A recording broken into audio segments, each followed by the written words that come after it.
The storm hit the Wyoming prairie like the wrath of God himself. Lightning split the black sky while thunder rolled across the endless grassland, shaking the earth down to its bones. Rain fell in sheets so thick a man couldn't see his hand before his face, and the wind howled like all the devils of hell had been turned loose at once. Jesse McCrae stood at the window of his cabin, watching the tempest through glass that rattled in its frame. He'd seen storms before, plenty of them in his 43 years, but this one had teeth. The kind of storm that reminded a man how small he was against the forces of nature. His ranch sat 2 days' ride from the nearest town, nestled in a valley between rolling hills that offered some protection from the worst of the Wyoming weather. It wasn't much: a log cabin, a barn, a few outbuildings, and enough cattle to keep him busy and solvent. But it was his, bought with blood money from his cavalry days, and it was far enough from civilization that folks left him alone. That's how he liked it. Alone. The horses in the barn started raising hell, their whinnies cutting through the storm's roar. Jesse frowned. His animals were used to weather. It took more than thunder to spook them like that. He pulled on his oilskin coat and grabbed the Winchester from its place by the door. Out here, a man learned to investigate disturbances armed. The Comanche might be pushed onto reservations now, but there were still plenty of dangers in the territory. Wolves, bears, and the two-legged kind of predator that was often the worst of all. The wind tried to rip the door from his hands as he stepped outside. Rain hit him like buckshot, cold and hard enough to sting. He pulled his hat low and pushed through the storm toward the barn, boots squelching in mud that was already ankle-deep. The barn door hung open, banging against the wall with each gust. Jesse knew he'd latched it tight before supper. His grip tightened on the rifle. Inside, the horses were wild-eyed and stamping, but his attention fixed on something else, a figure huddled in the corner stall, barely visible in the shadows cast by his swinging lantern. "Stand up slow," Jesse commanded, leveling the Winchester. "Hands where I can see them."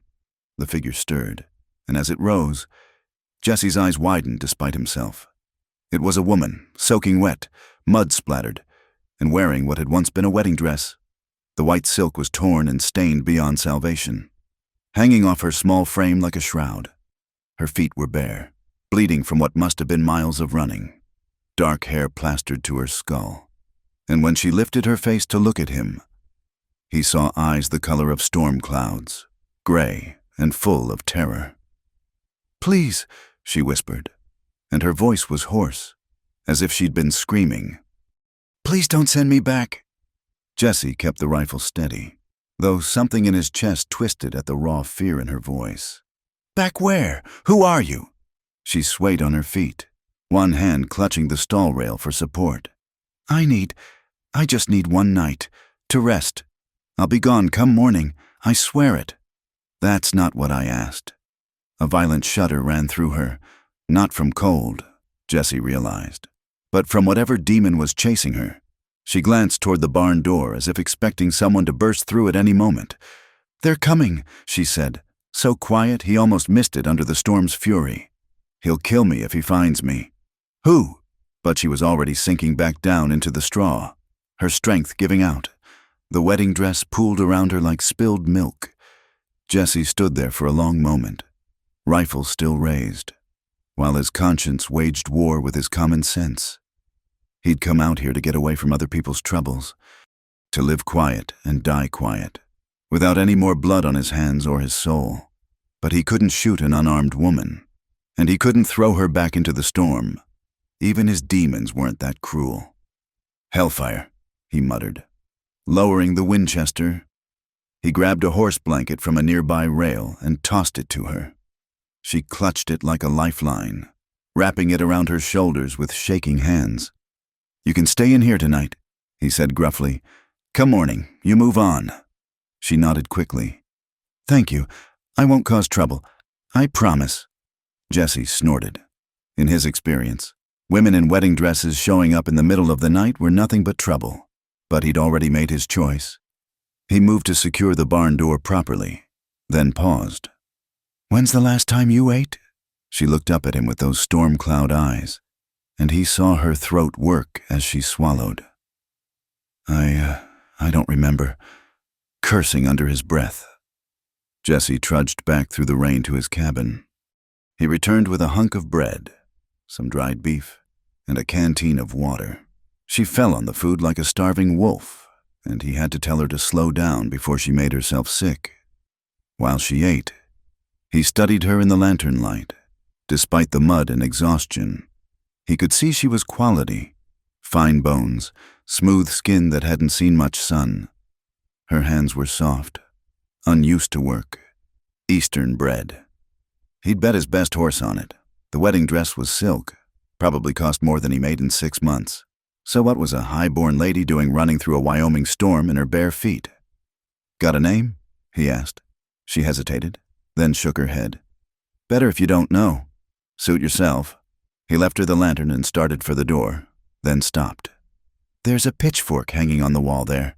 Anyone comes through that door who isn't me, you use it. Understand?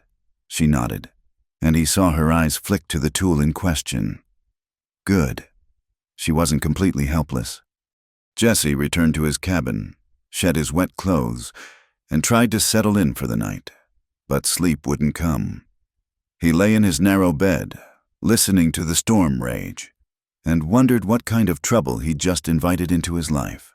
He'd seen fear before, seen it in the eyes of green recruits facing their first battle, in the faces of settlers when the war parties came howling out of the sunset. But the terror in that woman's eyes was different, personal, the kind of fear that came from knowing exactly who was hunting you and what they'd do when they caught you. Jesse knew that fear, knew what it was like to run, to hide, to wish you could disappear entirely. It's why he'd ended up here, in this forgotten corner of Wyoming, where the past couldn't find him. But the past had a way of catching up. No matter how far you ran, he must have dozed, because he woke to the sound of horses. The storm had passed, leaving an eerie quiet in its wake. Jesse rolled out of bed and grabbed his rifle, moving to the window. 3 riders, moving slow through the muddy yard, studying the ground, looking for tracks. Jesse's jaw tightened. He'd hoped the rain would have washed away any sign of the woman's arrival, but these men knew their business. One dismounted near the barn, crouching to examine something in the mud, moving quiet as death. Jesse slipped out the back door and circled around. He needed to know what he was dealing with before they found her. The men were hard cases, hired guns by the look of them, trail dust and whiskey sweat, with faces that had forgotten how to smile. The kind of men who'd hunt a woman through a storm for the right price. Tracks lead this way. One called to the others. Fresh, too. She's here. Jesse stepped out of the shadows, Winchester at his shoulder. Morning, boys. Little early for visiting, isn't it? The 3 men spun, hands dropping to their guns, but Jesse already had the drop on them.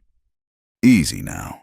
The one who'd been examining the tracks said he had a scar running from his left eye to his jaw, and dead eyes to match. We're looking for someone, a woman.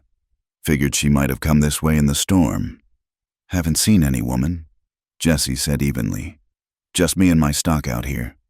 Scarface smiled, and it wasn't a pleasant sight. Now, friend, I think you might be mistaken. See, we tracked her horse near to here before we lost it in the storm, and a woman on foot in weather like that, well, she'd need shelter. This is the only place for miles. Already told you, haven't seen her. Maybe we should have a look around. One of the other men suggested, just to be sure. Maybe you should move on, Jesse countered. This is private property, and I don't take kindly to trespassers. The tension stretched taut as a bowstring. Jesse had faced down men like these before. They were calculating odds, weighing the bounty they were after against the risk of lead poisoning. She's a thief, Scarface said finally. Stole from her employer. We're just trying to recover what's his. Don't see how that's my problem. Could be worth your while to help us out. Man who hired us pays well for information. Don't need the money. Scarface's eyes narrowed. You sure you want to play it this way, friend? We've got legal papers, bounty on her head, all proper-like. Then go find her somewhere else. She ain't here." For a long moment, nobody moved. Then Scarface nodded slowly. "All right, we'll be moving on. But if you happen to see a woman, young, pretty, dark-haired, probably wearing a wedding dress, you might want to think about that reward. The Reverend Gorman is generous to those who help him." They mounted up and rode out, but Jesse noticed they didn't go far. He could see them setting up camp on a rise about a mile off, where they could watch his ranch. When he was sure they were settled, he made his way back to the barn. The woman was curled in the straw where he'd left her, but her eyes snapped open when he entered. The pitchfork was in her hands. "It's me," he said quietly. "Put that down before you hurt yourself." She lowered the weapon slowly. "Did they?" "They're gone, for now." He studied her face. "Reverend Gorman, that name means something to you." The color drained from her face, leaving her white as bone. "He found me. God help me. He found me." "Who is he? Husband?" She laughed, but it was a broken sound. "He was supposed to be, until I found out what he really was." Jesse waited, but she didn't elaborate. After a moment, he sighed. "They're camped about a mile off, watching. You can't leave yet. They'll spot you sure as sunrise." "I'm sorry," she whispered. "I'm so sorry. I didn't mean to bring this to your door." Yeah, well, too late for sorry now." He ran a hand through his hair. "Look, you can hole up here for a spell, until they move on. But then you go. Understand? I don't need this kind of trouble." She nodded quickly. "I understand. Thank you." Jesse turned to leave, then paused. "That wedding dress is going to stand out like a beacon. I'll find you something else to wear." He returned to his cabin and dug through an old trunk, pulling out clothes that hadn't seen daylight in years. Martha's things. He'd kept them all this time, though he couldn't say why. She'd been dead 5 years now, her and little Sarah both, and the clothes still smelled faintly of lavender. He bundled them up without looking too close and brought them back to the barn. "These might fit. They were my wife's." The woman took them with gentle hands, as if she understood the weight of what he was offering. "Thank you," she said again, and this time it was more than just words. Jesse left her to change and went about his morning chores, all the while keeping an eye on the men camped on the rise. They weren't going anywhere. That was clear. Whatever this woman had done, or whatever this Reverend Gorman claimed she'd done, they meant to collect. As the sun climbed higher, burning off the last of the storm clouds, Jesse found himself wondering what he'd gotten himself into. He'd come out here to escape violence, to live out his days in peace.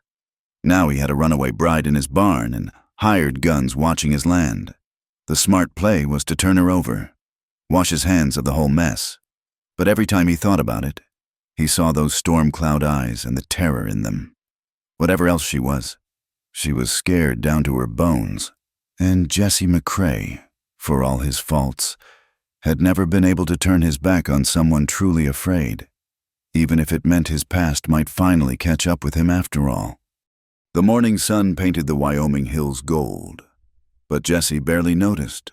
He went through his chores like a man in a trance, feeding the horses, checking the cattle, mending a broken fence rail, all while keeping one eye on the rise where Gorman's men waited like vultures. The woman hadn't left the barn yet. He'd seen her peek out once or twice, probably checking if the coast was clear, but she'd stayed put. Smart. Those hired guns would spot her in a heartbeat if she showed herself. By noon, Jesse's stomach was growling, and he figured hers must be too. He fixed a simple meal, beans, salt pork, and cornbread, and carried it out to the barn on a wooden tray. She was sitting in a shaft of sunlight that slanted through the loft window, wearing Martha's blue calico dress. It hung loose on her smaller frame, but it suited her better than that ruined wedding dress ever had. She'd washed her face and pulled her dark hair back with a piece of twine, and in the daylight, he could see she was younger than he'd first thought, maybe 25, 30 at most. "Figured you might be hungry," he said, setting the tray on a barrel. She looked up at him with those gray eyes, and he noticed they weren't quite as fearful as before, still wary. like a deer ready to bolt. But some of that bone-deep terror had eased. "Thank you, Mr. McCrae, Jesse McCrae. Mr. McCrae." She stood and smoothed the dress with careful hands. "I should introduce myself properly. My name is—" She stopped, caught herself. "That is, you can call me Anna." "Anna." He tested the name. It suited her. Simple and clean. "Not your real name, I'm guessing." A ghost of a smile touched her lips. "Close enough." They ate in companionable silence, sitting on hay bales while dust motes danced in the sunbeam between them. Jesse found himself stealing glances at her when she wasn't looking. There was something about the way she held herself, straight-backed despite everything, with a kind of quiet dignity that spoke of good breeding. "You're from back east," he said. It wasn't a question. "Philadelphia?" She set down her fork carefully. "My father was in shipping, He died 2 winters ago. Sorry for your loss." She nodded acknowledgement. "After he passed, I had few options. A woman alone, with no male relatives." She trailed off, staring at the beans on her plate. "Reverend Gorman seemed like salvation. He was charming, respectable, a man of God." Jesse snorted. "In my experience, the louder a man proclaims his godliness, the less of it he's got. I learned that too late." Her voice dropped to barely above a whisper. "The first time I saw his true nature was a month before our wedding. One of his workers, a freedman named Moses, had asked for his wages. Just what he was owed, nothing more. Gorman flew into a rage. He beat that poor man near to death with his walking stick, and when Moses tried to defend himself..." She stopped, her knuckles white where she gripped the tin plate. "He shot him," she finished. "Right there in the yard, in front of everyone. Then he had the body dragged off and buried in the woods like an animal. When I confronted him, he said Moses had been uppity, said it was necessary to maintain order." Jesse's jaw tightened. He'd seen plenty of that kind of order in his time, the kind enforced with lead and leather. "I tried to call off the wedding," Anna continued, "but Gorman wouldn't hear of it. He said we had an agreement. My father had signed papers before he died, substantial debts that Gorman had covered, with my hand in marriage as collateral. So you ran. On my wedding day, I couldn't go through with it, couldn't bind myself to a monster. I slipped out during the reception preparations, stole a horse, and rode west as hard as I could." She looked up at him then, and her eyes were fierce. "I know it was wrong to steal, but I was desperate. Sometimes desperate is all we got," Jesse said quietly. She studied him then, really looked at him for the first time, saw the lines carved deep by sun and sorrow, the silver threading through his dark hair, the way he held himself like a man ready for trouble. "You were a soldier," she said. "Once. Which side?" "The side that won." He stood abruptly, gathering the empty plates. "Doesn't matter now. War's been over near 20 years, but she wasn't ready to let it go. You've killed men." Jesse stopped at the barn door, not turning around. "Yes. Does it get easier?" The question hung in the air between them like smoke. Jesse thought of all the faces that visited him in the dark. Confederate boys who'd never see another sunrise. Comanche warriors defending their land. Martha and Sarah when the raiders came. "No," he said finally. "It doesn't. And if it ever does, that's when you know you've lost the last piece of your soul worth saving." He left her then, but her question followed him back to the cabin. She was thinking about those men on the ridge, wondering if it might come to killing. Smart woman. Out here, it usually did. The afternoon crawled by like a wounded animal. Jesse tried to focus on his work, but his mind kept drifting to the woman in his barn, Anna. Every time he looked up, those hired guns were still there, patient as death. Near sunset, he saw her emerge from the barn. She moved carefully, staying in the shadows, but she was heading for the water pump. Jesse cursed under his breath. The pump was in clear view of the ridge. He stepped out of the cabin, making like he was checking the wood pile, and caught her eye. She froze, understanding immediately, and slipped back into the barn. A few minutes later, Jesse carried 2 buckets of water to the barn, making it look like he was tending the horses. "You need to be more careful," he said, setting the buckets down. "They're watching everything." "I'm sorry. I just wanted to wash properly." She looked frustrated, caged. How long will they wait? Until they get what they came for, or until someone makes them leave. Jesse leaned against a post, considering. "This Gorman, he's really a reverend?" Anna laughed bitterly. "He has a church and everything, preaches fire and brimstone every Sunday, talks about the wages of sin. The whole county thinks he's a saint. He's careful to keep his cruelties private, except for Moses." Moses was a lesson to everyone who might think of crossing him. She wrapped her arms around herself. "He has the sheriff in his pocket. The mayor, too. Money buys a lot of blindness in Garrison County." Jesse knew the type. Had seen plenty of them during Reconstruction. Men who wore respectability like a mask while they carved out their own little kingdoms. What stopped him from just dragging you back from the church? Too many witnesses, guests from neighboring counties, business associates from back east. He couldn't risk his reputation, but once the fuss dies down. She shuddered. Night fell like a curtain, and Jesse made his decision. He couldn't keep her in the barn forever, and those men weren't going anywhere. Come morning, he'd have to do something. "Get some rest," he told her. "I'll keep watch tonight." "You don't have to." "Yes, I do." His tone brooked no argument. "You showed up at my door. That makes you my responsibility until you leave it. That's the code out here." She looked like she wanted to argue, but exhaustion won. He left her burrowing into the hay with a horse blanket and returned to his cabin. Jesse spent the night in a chair by the window, rifle across his lap, watching the glow of the campfire on the ridge. Around midnight, he saw movement, one of the men creeping down toward the ranch, silent as a ghost. Jesse slipped out the back and circled around.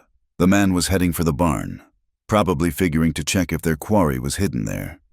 Jesse let him get close, then stepped out behind him and pressed the Winchester's barrel to the back of his neck. "That's far enough, friend."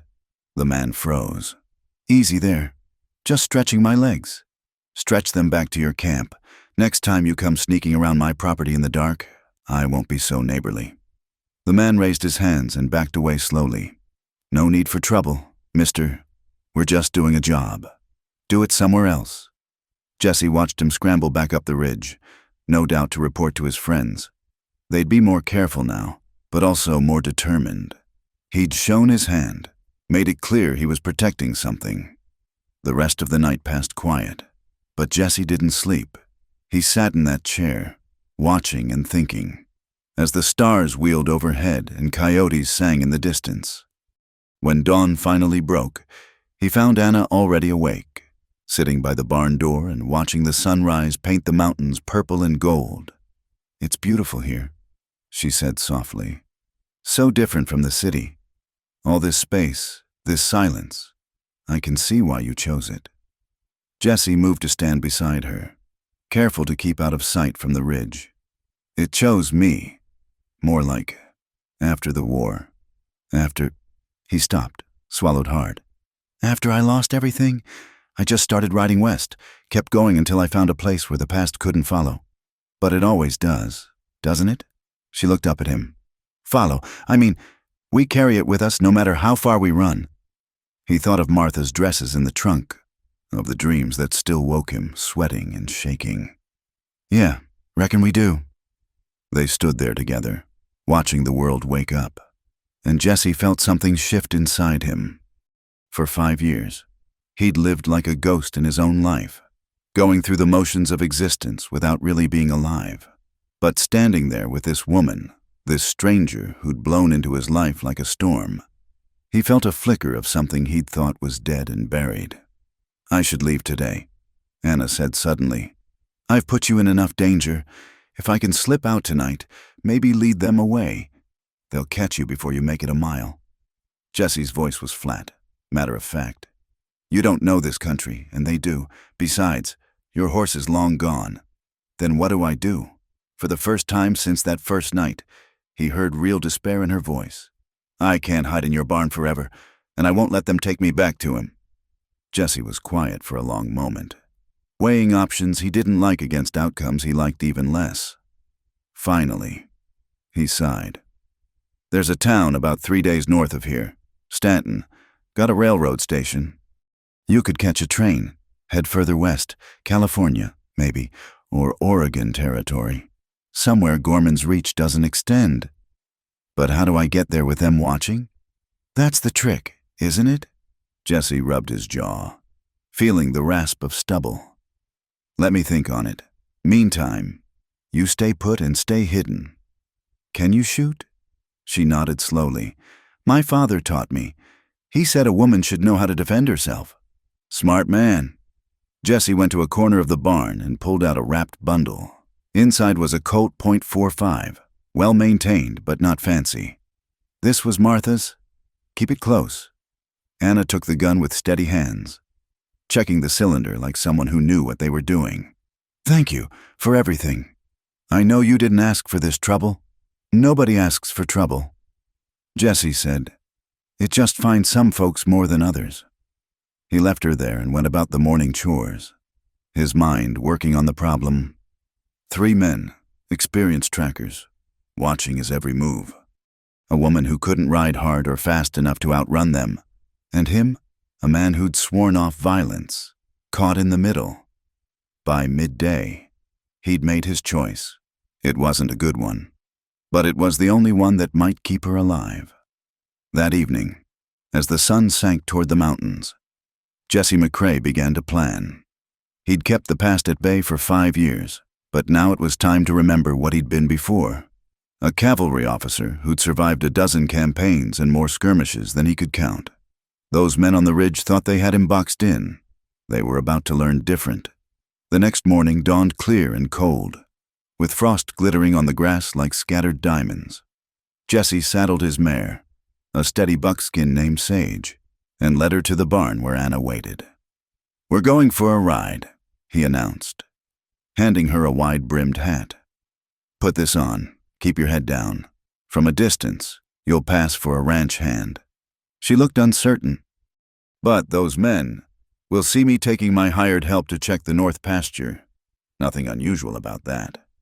He helped her mount, noting how easily she swung into the saddle despite the oversized men's clothes he'd given her. "Can you handle her if we need to run?" Anna gathered the reins with practiced hands. "I may be a city girl, Mr. McCrae, but I've been riding since I was 6. "Good. Stay close and don't look toward the ridge." They rode out at an easy walk. Jesse on his gray gelding, Anna on Sage. He could feel the eyes of the watchers tracking them, but he kept his posture relaxed, like a man with nothing to hide. The land rolled out before them in waves of golden grass and gray-green sagebrush, broken by outcroppings of red rock and stands of cottonwood along the creek beds. Jesse led them along a winding trail that followed the contours of the hills, gradually putting distance between them and the watchers. "It's magnificent," Anna breathed, looking out at the endless vista. "I've never seen so much sky." "Gets into your blood," Jesse admitted. "The space, the silence, back east. I always felt penned in. Out here, a man can breathe." They rode for an hour, Jesse pointing out landmarks and grazing areas, playing his role for any watching eyes, but he was also showing Anna the lay of the land. The hidden valleys and box canyons, the places where a person could disappear if they knew the country. When they reached a grove of cottonwoods along a dry wash, Jesse dismounted and motioned for Anna to do the same. "We'll rest the horses here," he said loudly, then dropped his voice. "There's something I want to show you." He led her into the trees, where the canopy blocked them from view. Hidden among the roots of an ancient cottonwood was a cache, a wooden box wrapped in oilcloth. "Emergency supplies," he explained, opening it to reveal ammunition, dried food, a canteen, and a rolled blanket. "I've got 6 of these scattered around the property. Habit from the war." Anna studied him with those perceptive gray eyes. "You're preparing for a fight. I'm preparing for possibilities." He closed the cache and covered it again. "If things go bad, if you have to run, remember this spot." They remounted and continued their circuit.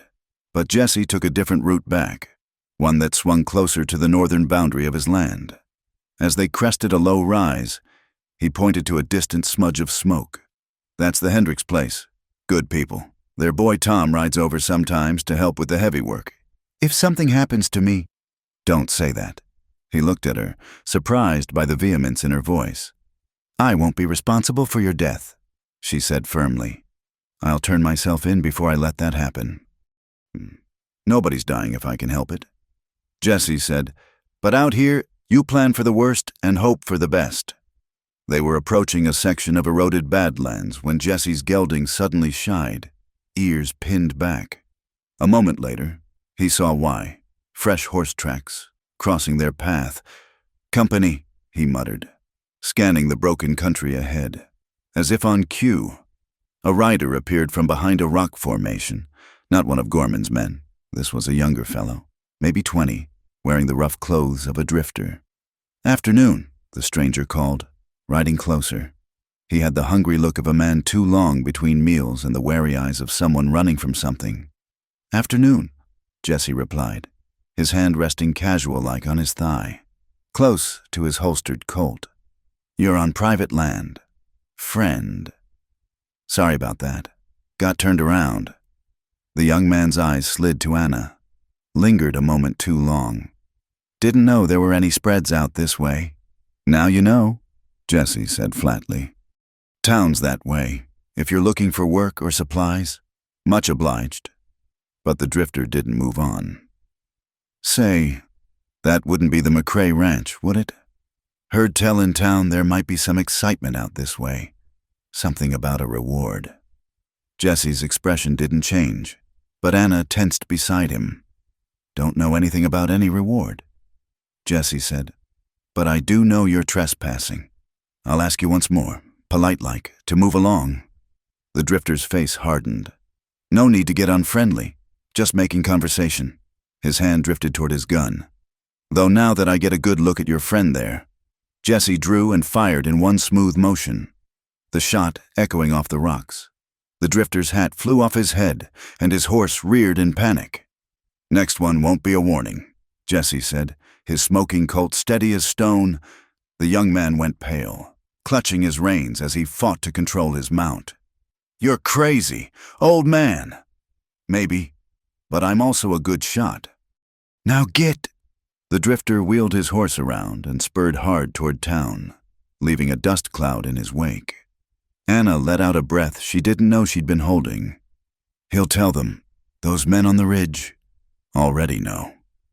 Jesse holstered his weapon. "Come on, we need to get back." They rode hard now, abandoning pretense. As they neared the ranch, Jesse could see the watchers had moved down from the ridge, positioning themselves closer. "Into the barn, quick," he told Anna as they dismounted. "And load that Colt." She disappeared inside while Jesse took his time unsaddling the horses, every nerve alert. The 3 hired guns were approaching on foot, spread out in a half circle. "McCrae!" It was Scarface, the one who'd done the talking before. "We need to have words." Jesse stepped out of the barn, Winchester in hand. "Say your piece from there. Had an interesting visitor at our camp. Says he saw you riding with a woman. Young, pretty, dark-haired." The man smiled his unpleasant smile. "Sound familiar? I ride with lots of folks. This is a working ranch. Cut the horse manure. McCrae, we know you've got her. The question is, are you going to be smart about this or not?" Jesse worked the lever on his rifle. The metallic click loud in the stillness. "Define smart. Hand her over. Collect a nice finder's fee. Go back to your quiet life. That's smart." Scarface took a step closer. "Fighting 3 armed men over some woman you don't even know? That's the other thing. Appreciate the advice," Jesse said. "Now get off my land." The 3 men exchanged looks. The one on the left, a lean fellow with dead eyes, spoke up. "Mister, you don't know who you're protecting. That woman's a thief and worse. She put a knife in Reverend Gorman on their wedding night." Jesse kept his expression neutral, but inside he felt a flicker of surprise. Anna hadn't mentioned that detail. "Didn't kill him. More's the pity. Deadeyes continued. But she marked him good. Man's got a right to recover his property and see justice done. Last I heard, women weren't property. Jesse said, war settled that question. Scarface laughed. You really are touched, aren't you? Living out here alone, playing hero for every stray that wanders by. His voice hardened. This is your last chance. McCrae, we've been patient, but that's done. Hand her over, or we'll take her. You're welcome to try. For a long moment, the tableau held, Jesse with his rifle, the three gunmen spread out before him, the barn door a dark mouth behind him. Then Scarface nodded slowly. Have it your way, old man, but this ain't over.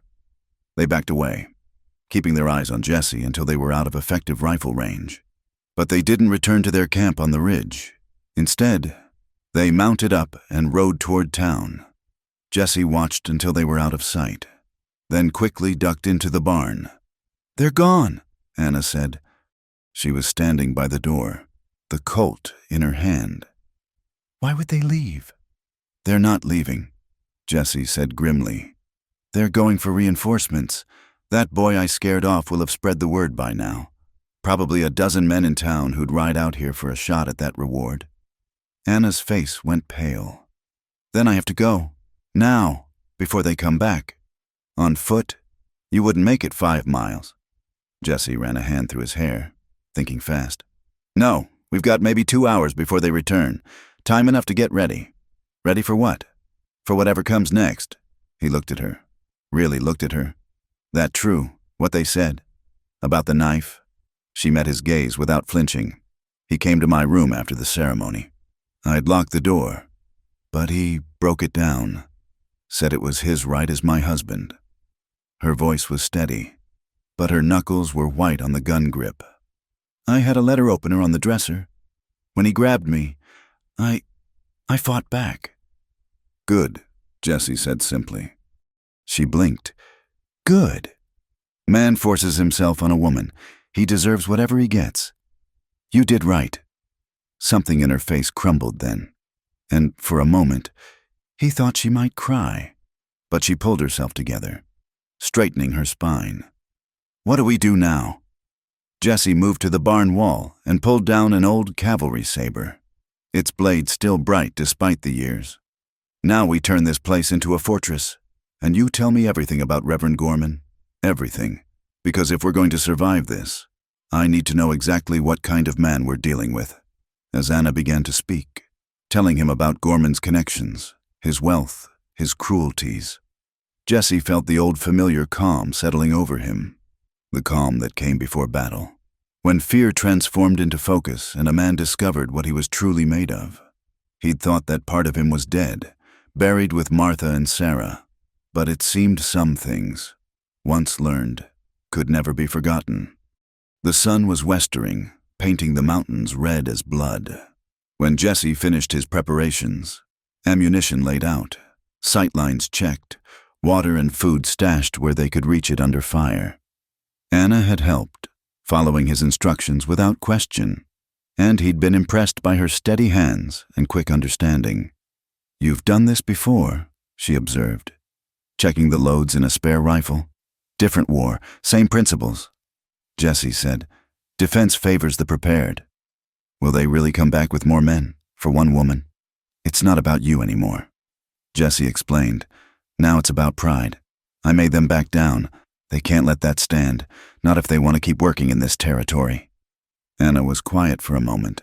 Then, I'm sorry I brought this to you. You were living in peace, and peace. Jesse said the word like it tasted bitter. That what you call it? I was hiding, same as you. Difference is, I'd been doing it longer. He moved to the window, studying the fading light. Soon it would be dark, and darkness favored those who knew the ground. My wife and daughter, he said suddenly, surprising himself. Comanche war party hit our place while I was away with the regiment. By the time I got back, he stopped, swallowed hard. I tracked them for 2 weeks. When I found them, I lost myself, became something that wasn't quite human anymore. Afterward, I couldn't go back to what I'd been. Couldn't look at familiar faces without seeing what I'd done. So I came here. Anna moved to stand beside him. Not touching, just present. You were grieving, mad with it. Maybe, doesn't excuse what I did. Those warriors, they were just protecting their land, their way of life. Same as I would have done. He laughed, but there was no humor in it. The army gave me a medal for it. For becoming a monster. You're not a monster, Anna said softly. A monster wouldn't have taken me in. Wouldn't be risking his life for a stranger. Jessie looked at her then. Really looked at her. In the fading light, with her hair coming loose from its pins and Martha's old dress dusty from the day's work. She was beautiful in a way that had nothing to do with fine clothes or careful grooming. There was steel in her, under the softness, fire beneath the fear. Why Wyoming? He asked. You could have run anywhere, she smiled. A real smile this time. I had a book when I was young, stories about the frontier, about people making new lives in wild places. It seemed like somewhere a person could start over, become someone new. That's the dream. Jessie agreed. Sometimes it even works out that way. A comfortable silence fell between them, the kind that usually took years to develop between people. But extreme circumstances had a way of compressing time. Jessie knew. You could learn more about someone in a day of danger than in a year of ordinary life. The last of the sunlight faded, and darkness crept across the land. Somewhere in that darkness, men were riding toward them with violence in their hearts. But for this moment, in this place, Jessie McCrae didn't feel alone anymore, and that, he realized, was worth whatever came next. They'll come tonight, he said finally.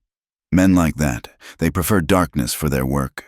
Then we'll be ready, Anna replied, and he heard Martha's Colt click as she cocked it. Jessie smiled grimly. Yes, they'd be ready, and maybe, just maybe, they'd live to see another sunrise. The waiting was the hardest part. Jessie and Anna took turns keeping watch while the other tried to rest, but neither could manage more than fitful dozing. The night sounds of the prairie, coyotes calling, wind through grass, the occasional stamp of horses in the corral kept them on edge. Around midnight, Jessie was making another circuit of the property when he noticed Anna had moved from her post by the window. He found her in the small room off the main area, standing before an old photograph on the wall. Even in the dim lamplight, he could make out the image.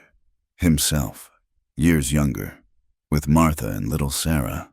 She was beautiful, Anna said softly. Your wife. She was. Jessie agreed, his voice rough. And your daughter, she had your eyes. Martha's smile, though. He moved to stand beside her. Sarah would have been about your age now, had she lived. Anna turned to look at him, and in the lamplight, her eyes were luminous. Do you think they'd understand? What you're doing now? Martha always said I had a weakness for strays. Jessie said, used to bring home hurt animals, injured birds, drove her to distraction sometimes. His lips quirked in an almost smile. So yeah, she'd understand. They stood there in the small circle of light, two damaged souls finding comfort in shared silence. Then Anna did something that surprised them both. She reached out and took his hand. Her fingers were small and warm in his calloused palm. Jessie, she began, then stopped, seeming to struggle with words. I know, he said quietly. I know. She leaned toward him, just slightly, and he found himself mirroring the movement. The space between them narrowed, charged with possibility and promise and all the things that bloom in darkness when death waits outside the door. But then a board creaked on the porch, and they sprang apart, hands going to weapons. Just the wind, Jessie said after a tense moment, but the spell was broken. You should try to get some rest. I'll take the watch. Anna nodded, but before she left, she paused at the doorway. Jessie, whatever happens, thank you for seeing me as a person, not just a problem to be solved. She disappeared into the darkness of the barn before he could respond, leaving him alone with his thoughts and the photograph of ghosts. The attack came at 3 a.m. Jessie was at the front window when he saw shadows moving against shadows, men approaching on foot, Having left their horses back to avoid noise, he counted at least 6, maybe more. "Anna," he called softly. "They're here." She appeared instantly, fully dressed and alert, Martha's Colt in her hand. "How many?" "Too many." Jesse checked his rifle one more time. "Remember what I told you. If they breach the house, fall back to the barn. There's a hidey hole under the feed bins. I'm not hiding while you—" Her words were cut off by a voice from outside. Not Scarface this time, but a new player. "McCrae, this is Deputy Marshal Briggs. I've got a warrant for the woman calling herself Annabelle. Send her out, and there won't be any trouble." Jesse snorted. "Since when do deputy marshals ride with hired guns? Since when do ranchers harbor fugitives?" Briggs shot back. "She's wanted for attempted murder. McCrae, you're interfering with the law." "Whose law?" Jesse called. "Gorman's." There was a pause. Then Briggs spoke again, his tone harder. "You've got 1 minute to send her out. After that, we're coming in."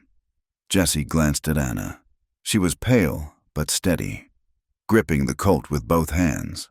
"Minute's up," he muttered, and squeezed off a shot that sent Briggs diving for cover. All hell broke loose. Gunfire erupted from multiple directions, windows shattering as lead poured into the cabin. Jesse and Anna dropped low, crawling to different positions to return fire. The walls, thick logs though they were, shuddered under the assault. "Kitchen window!" Anna shouted, and Jesse turned to see a man trying to climb through. Anna's Colt boomed, and the man fell back with a cry.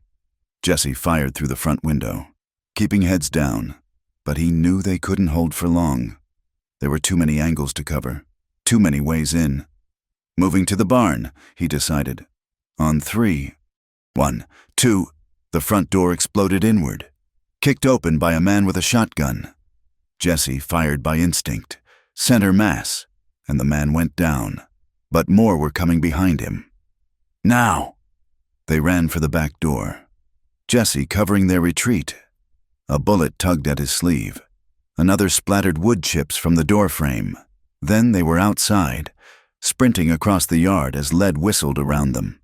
Halfway to the barn, Anna stumbled. Jesse caught her arm, hauling her upright, and felt wetness on his hand.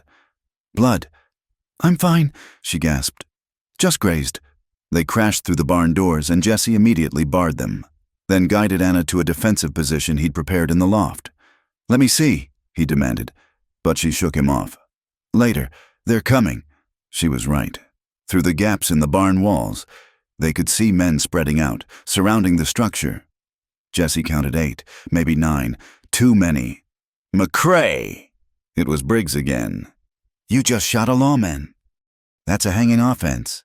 Self-defense." Jesse called back. "Man breaks down my door with a shotgun. I've got a right to protect myself, not when you're harboring a criminal." Jesse felt Anna tense beside him. In the moonlight filtering through the loft window, he could see blood soaking through her sleeve. "She's no criminal," Jesse said. "Just a woman who defended herself against a man who thought he owned her. That's for a court to decide. Gorman's court? Might as well throw her to wolves." There was movement below, someone trying the barn doors. Jesse fired through a gap, driving them back. "How much ammunition?" Anna asked quietly. "Not enough." Jesse did a quick count. 20 rounds, maybe 25. She pressed something into his hand, extra cartridges from Martha's gun belt. "Found these earlier." Their fingers touched in the exchange, and despite everything, Jesse felt that spark again. But this wasn't the time. More gunfire erupted, splinters flying as bullets punched through the old wood. Jesse and Anna returned fire when they could, making each shot count, but the circle was tightening. Then, over the gunfire, came a new sound, crackling flames. "Fire!" Anna spotted it first. Someone had torched a pile of old hay near the north wall. Jesse cursed. Fire was every rancher's nightmare, and in a wooden barn full of dry straw. "We have to get out," he said. "They're smoking us out." But when he looked through the loft window, he saw men positioned to cover every exit. It was a trap. Stay and burn, or run and get shot down. "Jesse," Anna's voice was strange, too calm. I won't let you die for me." He turned to see her standing at the loft opening, hands raised. "No!" But she was already calling out, "Deputy Briggs, I'm coming out. Hold your fire." "Anna, don't." She looked back at him, and in her eyes he saw Martha's determination, Sarah's courage, and something that was purely her own. "You gave me something I thought I'd lost," she said. "Hope. Now let me give you back your life." "Deputy," she called again. "I'm coming down. I'll surrender, but only if you guarantee Mr. McCrae's safety. He was just trying to help." "Can't make that deal," Briggs replied. He shot a deputy. The smoke was getting thicker, flames spreading along the wall. Soon the whole barn would be ablaze. Jessie grabbed Anna's arm. "We go together or not at all." "Stubborn man," she said, but there were tears on her cheeks. "Stubborn woman," he countered. And then, because the world was ending and there was nothing left to lose, he kissed her. It was desperate and fierce and tasted of smoke and sorrow. Her free hand came up to cup his face, and for a moment the barn and the fire and the men with guns all faded away. There was only this, two people finding each other at the worst possible moment. When they broke apart, Anna was crying openly. "I'm sorry," she whispered. "For all of it." "No regrets," Jessie said firmly. "Not a one."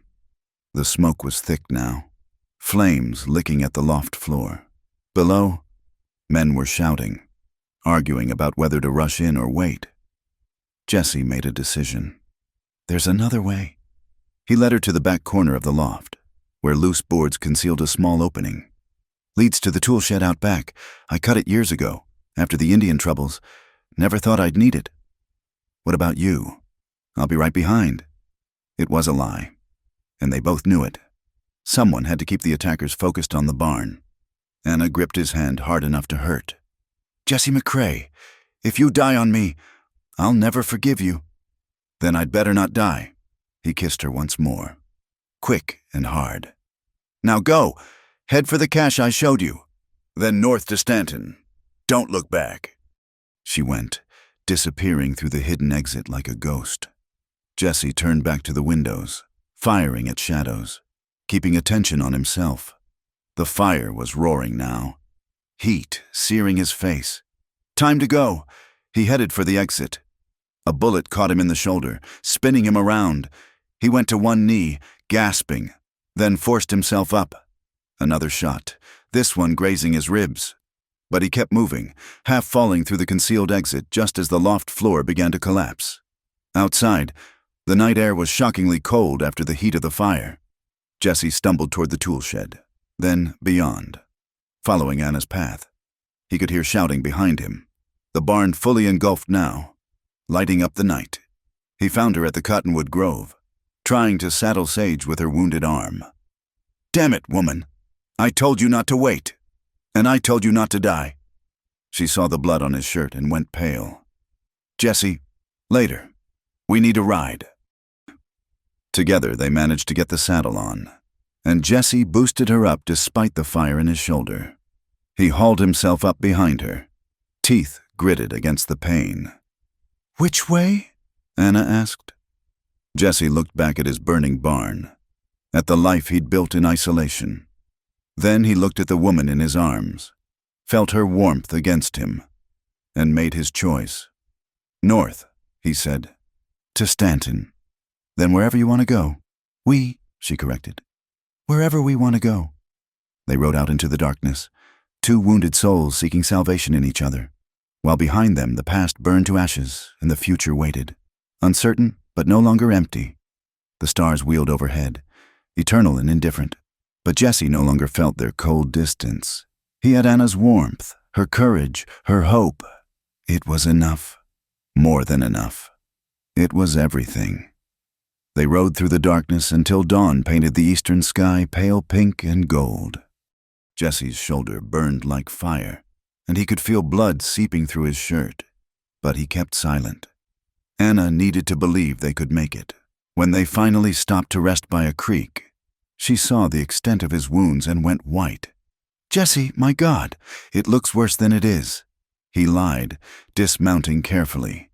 The movement sent lightning through his shoulder, and he had to grab the saddle to keep from falling. Anna was beside him instantly, her own injured arm forgotten. "Sit down. Now." He sank onto a fallen log while she fetched water from the creek. With gentle hands, she cut away his shirt and examined the damage. The shoulder wound was bad.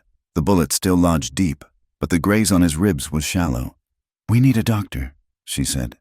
"Can't risk it. Not yet." Jesse gritted his teeth as she cleaned the wounds with creek water. "Briggs will have wired every town within 50 miles. We show up at a doctor, we're done." Anna's jaw set in that stubborn way he was coming to know. "Then I'll dig it out myself." "With what? Your fingernails?" She reached into her boot and pulled out a thin blade. "Letter opener. The one I used on Gorman. Seemed fitting to keep it, despite the pain." Jesse almost smiled. "You're full of surprises. Annabelle. That's not my real name," she said quietly, heating the blade over a small fire she'd built. "It's Annabelle Catherine Whitman. My father was Charles Whitman of Whitman Shipping. Fancy?" Jesse braced himself as she approached with the blade. "No wonder Gorman wanted you so bad. The money. The money's gone," Annabelle said. "Father had debts. Gorman bought them all up after he died. The marriage was supposed to clear them, give me a respectable home." She laughed bitterly. "Respectable." She worked quickly, efficiently, and Jesse bit down on a piece of leather to keep from screaming. When the bullet finally came free, he was drenched in sweat and shaking. "There." Annabelle packed the wound with clean cloth torn from her petticoat. "You'll live. Thanks to you." He caught her hand. "Annabelle. Pretty name. I prefer Anna," she said. "Annabelle was that frightened girl in Philadelphia. Anna is who I chose to be." They rested until noon, then pushed on. Jesse knew they were leaving a trail. Blood drops, hoof prints, bent grass, but speed mattered more than stealth now. They had to reach Stanton before Briggs and his men caught up. By late afternoon, they saw smoke rising from chimneys in the distance. Stanton, the railroad town, sat in a valley, bigger than most frontier settlements, with actual streets and a 2-story hotel. "Wait here," Jesse told Anna, reining up in a grove outside town. "I'll scout ahead, see if it's safe. We go together or not at all." She quoted his own words back at him. "Remember?" He was too tired to argue. They rode in slowly. Jesse slouched to hide his wounds, Anna keeping her hat pulled low.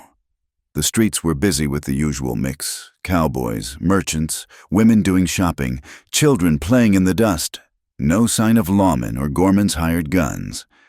Yet, they stopped at the livery stable, where Jesse paid the hostler extra to grain and water sage immediately. "Might need to leave in a hurry," he explained. "The old hostler, a freed slave named Ezekiel, took in Jesse's blood-stained shirt and Anna's torn dress with knowing eyes. Train comes through at midnight, heading west, just so you know."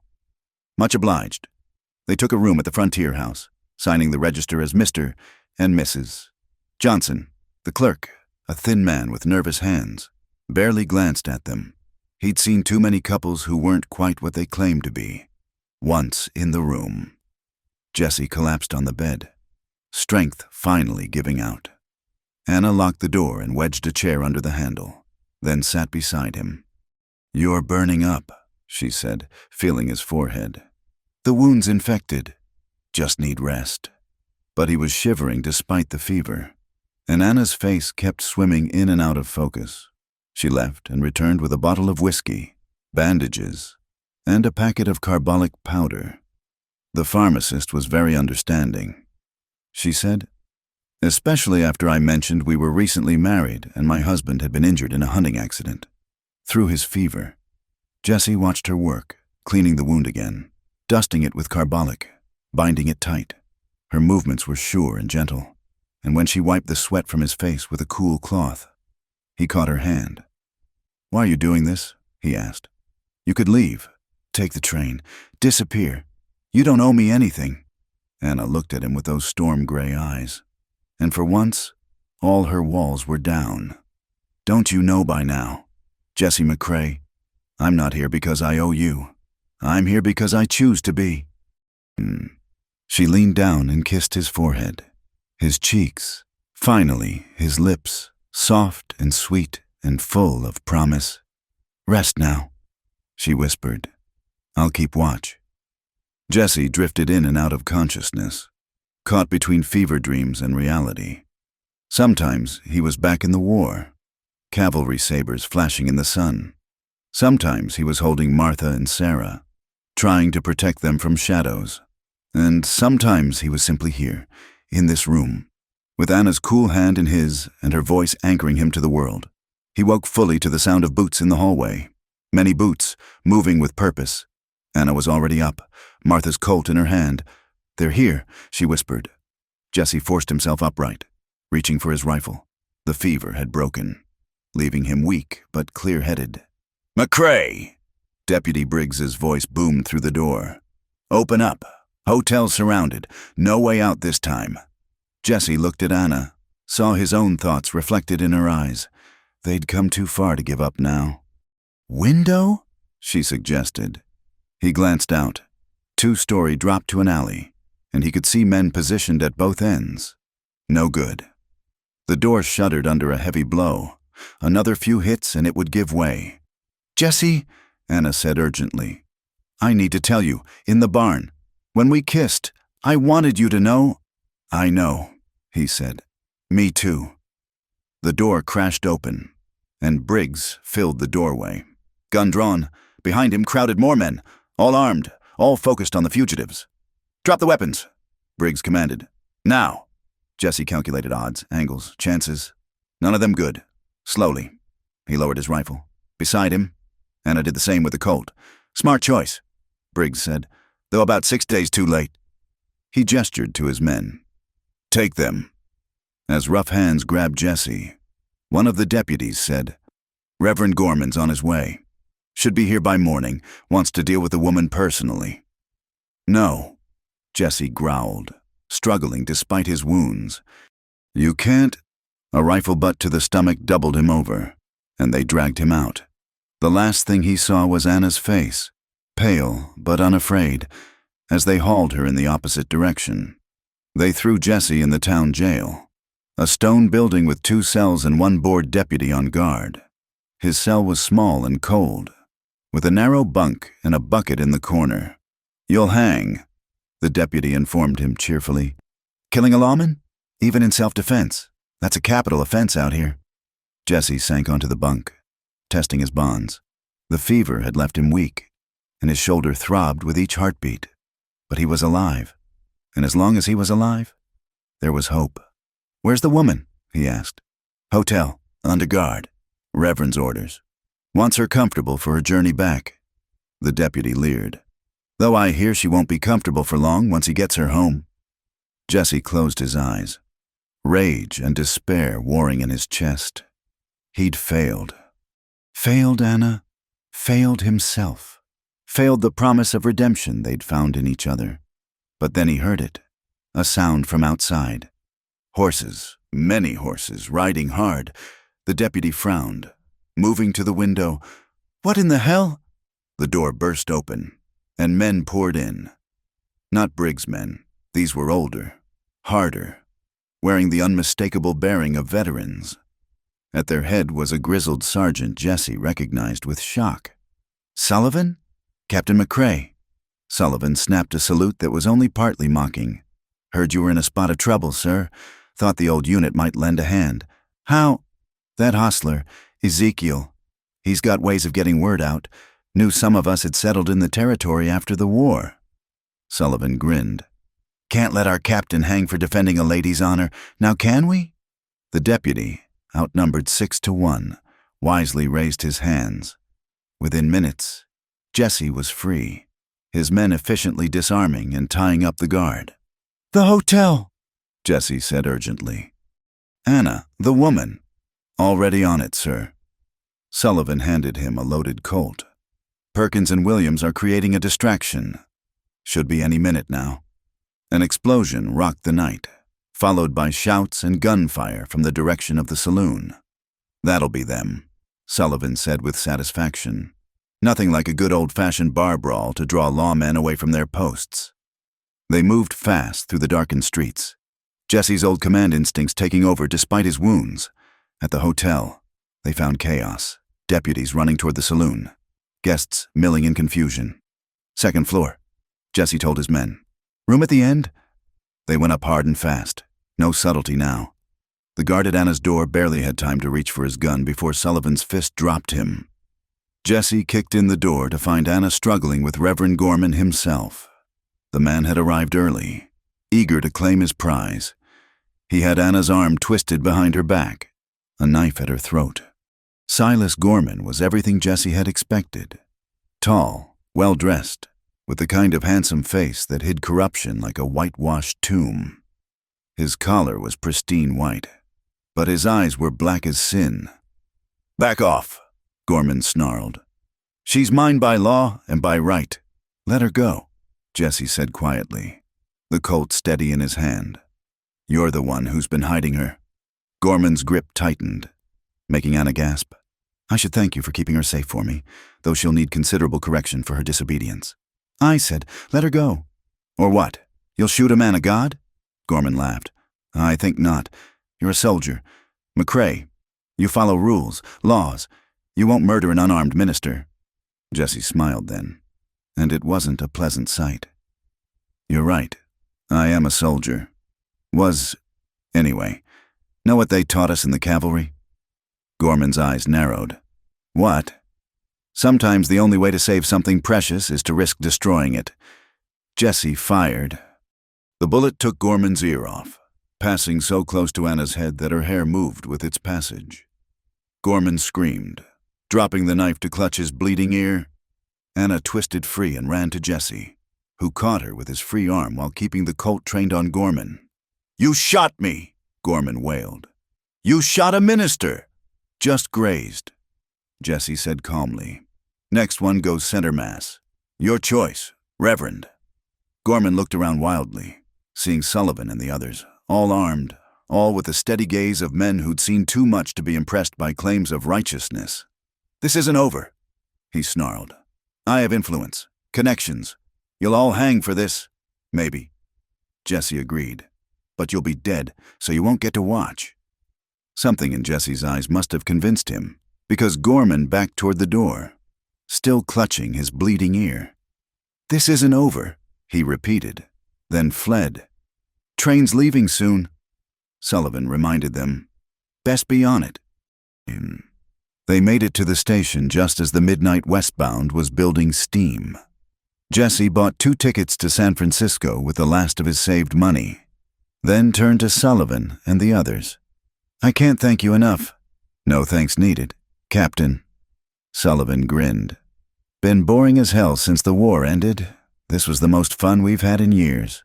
They shook hands all around. Then Jesse and Anna boarded the train. They found an empty compartment and collapsed onto the seats as the whistle blew and the train lurched into motion. As Stanton fell away behind them, Anna moved to sit beside Jesse, careful of his wounded shoulder. "Will they follow?" she asked. "Probably, but we've got a head start, and San Francisco's a big city, easy to disappear." He looked at her. "If that's what you want." "What I want," Anna said firmly, "is to stop running, to find somewhere we can just be." Jesse pulled her close with his good arm. "California's got a lot of land. Mountains, valleys, little towns where folks mind their own business. We could start over, build something new. Together, if you'll have me, wounded ex-soldier with too many ghosts and a talent for trouble." Anna tilted her face up to his. "Only if you'll have me, runaway bride with a price on her head and a tendency to bring danger to people's doors." "Sounds like we're perfect for each other," Jesse said, and kissed her as the train carried them west, toward whatever future they could build from the ashes of their pasts. Outside the window, the prairie rolled by under the stars, vast and eternal, but Jesse no longer felt small beneath that immensity. He had Anna in his arms, hope in his heart, and a second chance at life. It was more than he'd ever thought to have again. It was everything. The train carried them through the night and into a new day, wheels clicking a steady rhythm against the rails. Jesse dozed fitfully, his shoulder aching despite the laudanum Anna had procured from a sympathetic conductor. She stayed awake, watching the landscape change from prairie to mountains, her hand never leaving his. They changed trains in Denver, using false names and keeping their heads down. Anna had traded her torn dress for a simple traveling outfit, and Jesse wore a new shirt that hid his bandages. To any casual observer, they were just another couple heading west to seek their fortune. It was in a small restaurant near the station that Anna finally spoke what had been weighing on her mind. "Jesse, there's something I need to tell you." She set down her coffee cup with trembling hands. "About that night with Gorman. About what really happened." "You don't owe me explanations," Jesse said quietly. "Yes, I do. If we're going to build something together, it needs to be on truth." She took a breath. "I told you I stabbed him when he tried to force himself on me." "That's true." "But it's not the whole truth." Jesse waited, patient as stone. "I'd been planning it," Anna confessed. "The letter opener wasn't coincidence. I'd hidden it, knowing he would come. And when he did," her voice dropped to a whisper, "I wanted to kill him. Jesse, not just stop him, not just escape. I wanted him dead for what he'd done to Moses, for all the people he'd hurt. I failed, but not for lack of trying." She looked up at him then, expecting judgment, condemnation. Instead, she found understanding. "Good," Jesse said simply, just as he had in the barn. "Man like that, world would be better without him. You don't think I'm wrong? Wicked?" Jesse reached across the table to take her hand. "I think you're human. You did what you had to do to survive. That's not wicked. Anna, that's strong." Tears slipped down her cheeks. "I've never told anyone that. Never thought anyone would understand." "We understand each other," Jesse said. "Both done things we're not proud of, things that haunt us. But maybe that's why we fit. No need for pretense between us." They boarded the westbound train with lighter hearts, the truth no longer a wall between them. 3 days later, they reached San Francisco.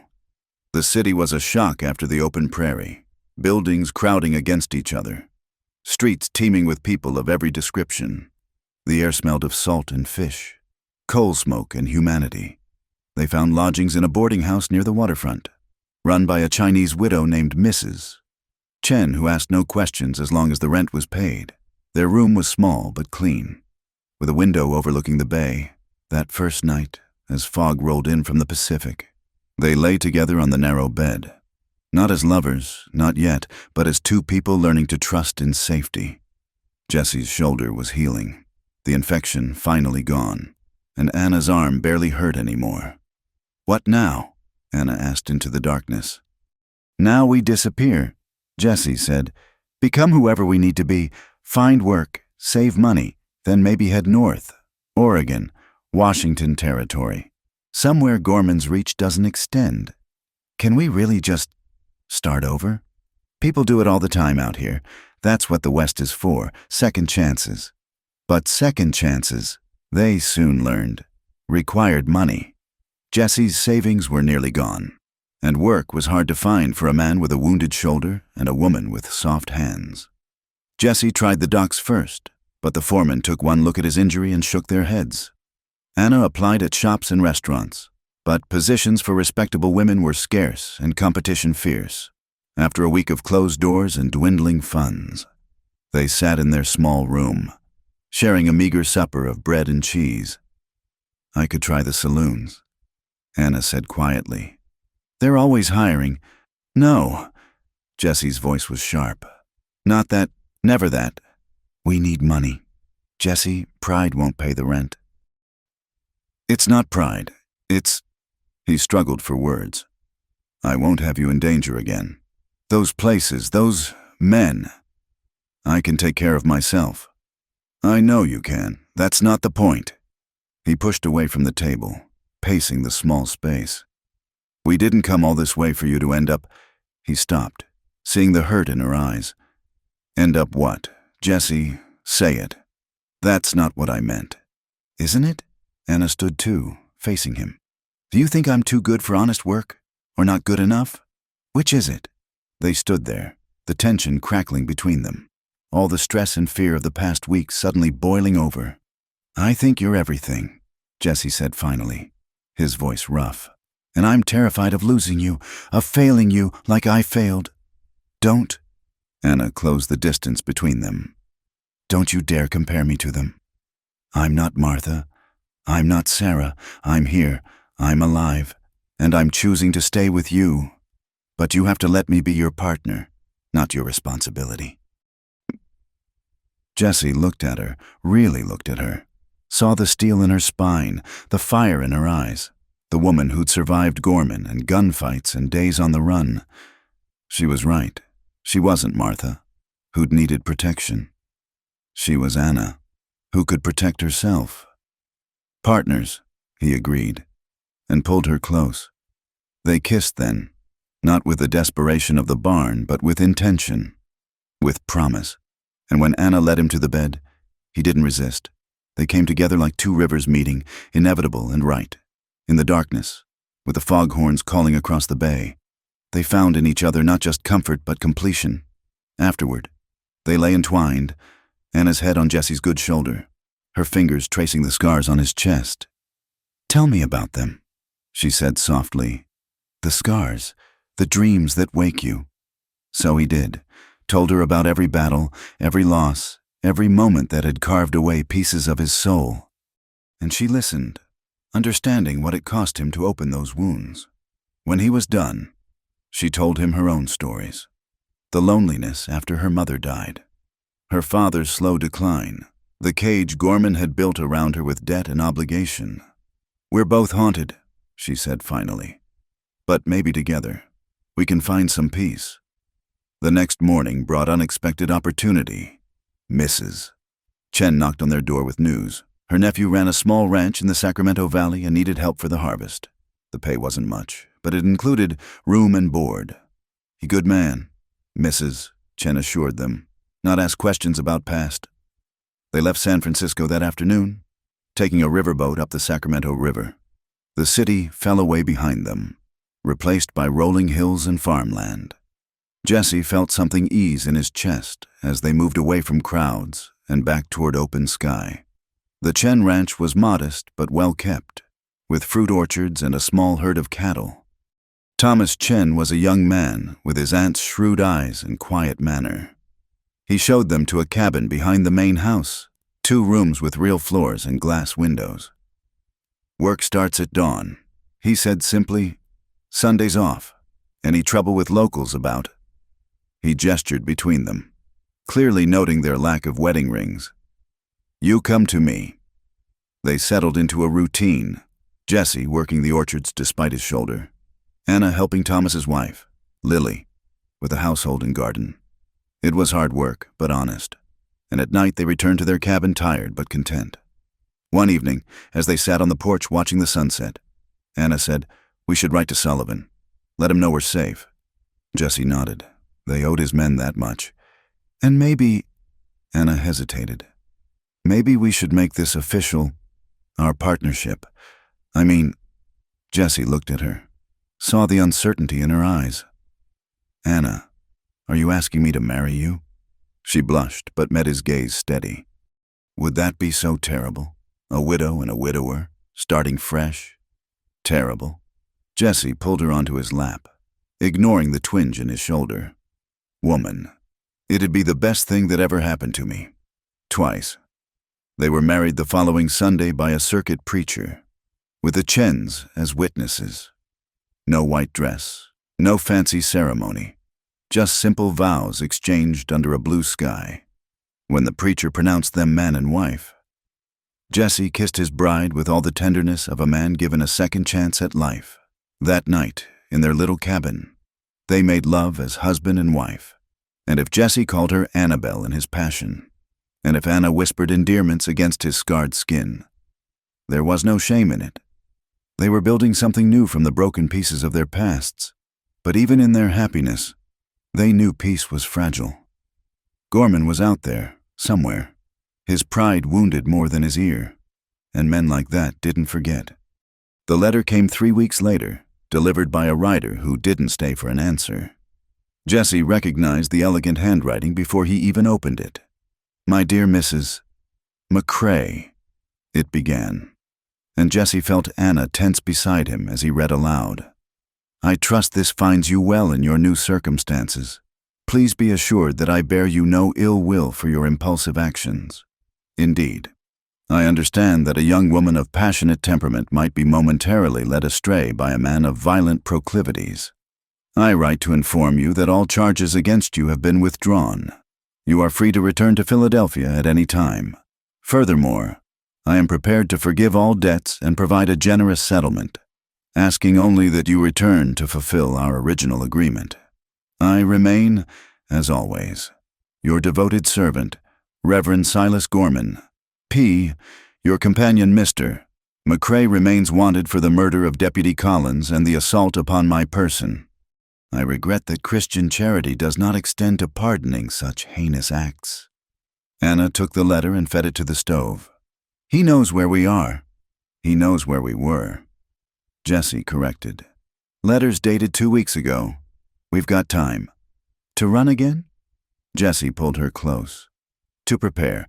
I'm done running. Anna, if Gorman wants to find us, let him come. This time, we'll be ready." But even as he spoke brave words, Jesse felt the shadow of the past reaching out. Some ghosts, it seemed, refused to stay buried. That night, he cleaned his guns while Anna sharpened her letter opener. Partners, preparing for whatever storm might come. Outside, coyotes called in the darkness, and the wind whispered threats through the trees. But inside their small cabin, lamplight held the darkness at bay, and 2 wounded souls found strength in each other. For now, it was enough. The waiting was its own kind of torture. Days passed in tense vigilance. Jesse and Anna going about their work while keeping one eye on the horizon. Thomas Chen, perceptive as his aunt, noticed their wariness but said nothing, only made sure Jesse had access to extra ammunition for the ranch's defense. It was a month after the letter when the first signs appeared. A stranger in town asking questions. Fresh horse tracks on the border of the property. The Chen's dog barking at shadows in the night. "He's coming," Anna said one evening, standing at their cabin window. "I can feel it." Jesse checked the loads in his Winchester for the 100th time. "Let him come. This isn't Wyoming. He doesn't own the law here." But they both knew men like Gorman didn't need to own the law. They just needed enough money and guns. The attack came at midnight. Exactly. Jesse woke to the sound of horses, many horses, moving fast. He rolled from bed, grabbing his rifle, as Anna reached for the Colt on the nightstand.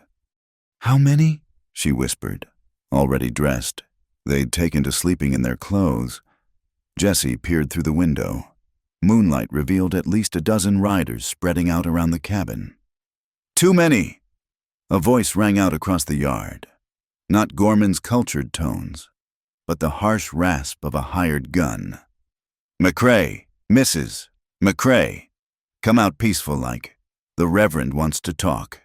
"Talking usually doesn't require this many guns," Jesse called back. "The Reverend's a careful man, especially after what happened in Stanton." Jesse and Anna exchanged glances. They'd prepared for this, made plans, but faced with the reality. "I'll go," Anna said suddenly. "It's me he wants. Maybe I can—" "No." Jesse's voice was iron. "We decided, together or not at all." Glass shattered as someone put a bullet through the window. Then another. Soon the cabin was being peppered with gunfire from all sides. "Down!" Jesse pulled Anna to the floor as lead filled the air where they'd been standing. They crawled to their predetermined positions. Jesse at the front window, Anna at the side. They returned fire when they could, but it was clear they were badly outnumbered.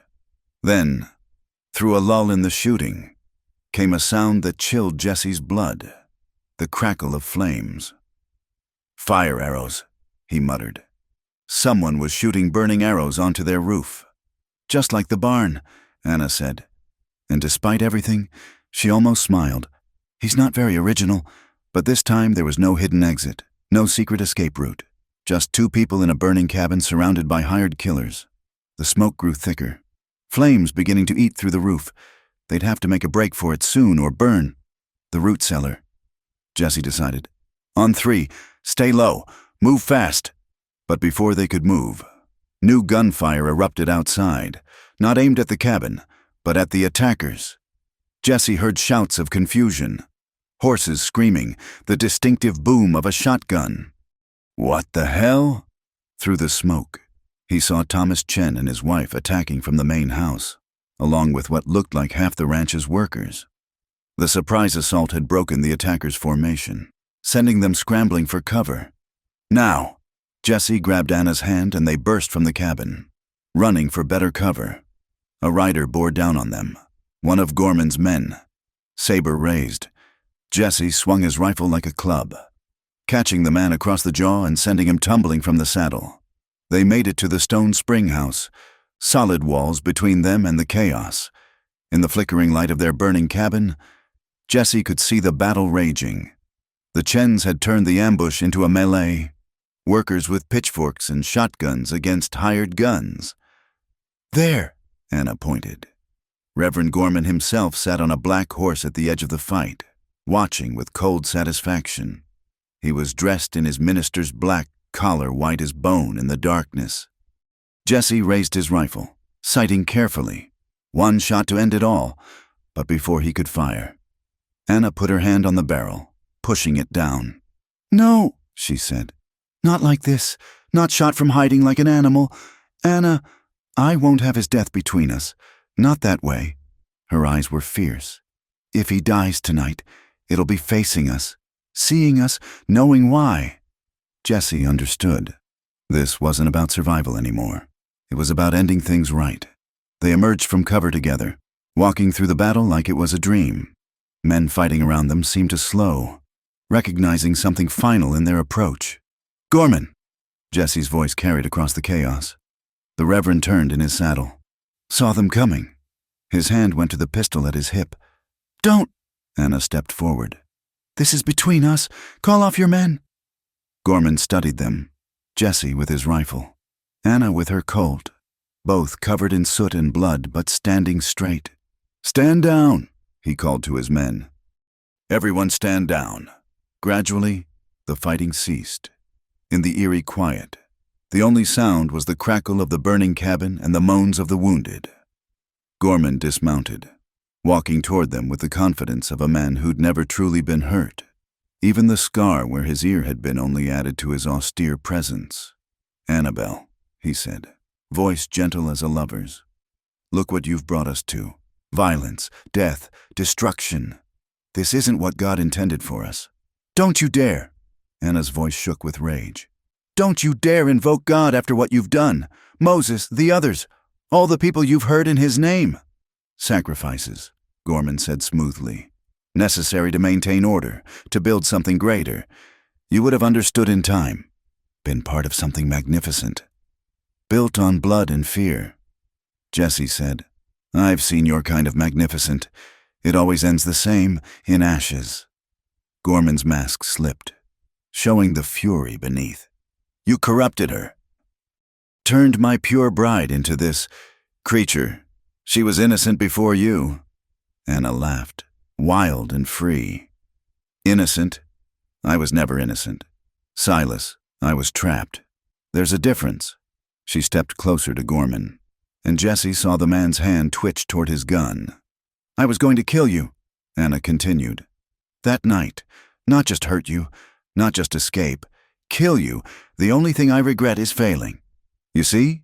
Gorman appealed to the watching men. "She confesses her evil. A woman who would murder her lawful husband. I was never your wife." Anna's voice cracked like a whip. "Never your property. Never yours at all. The law says a lot of things." Jesse interrupted. "Also says a man who pursues a woman across state lines with armed men is a criminal.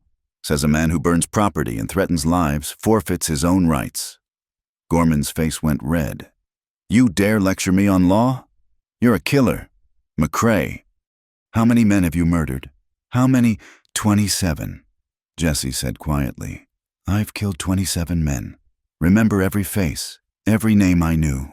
Carry them all. He shifted his rifle. Happy to make it 28.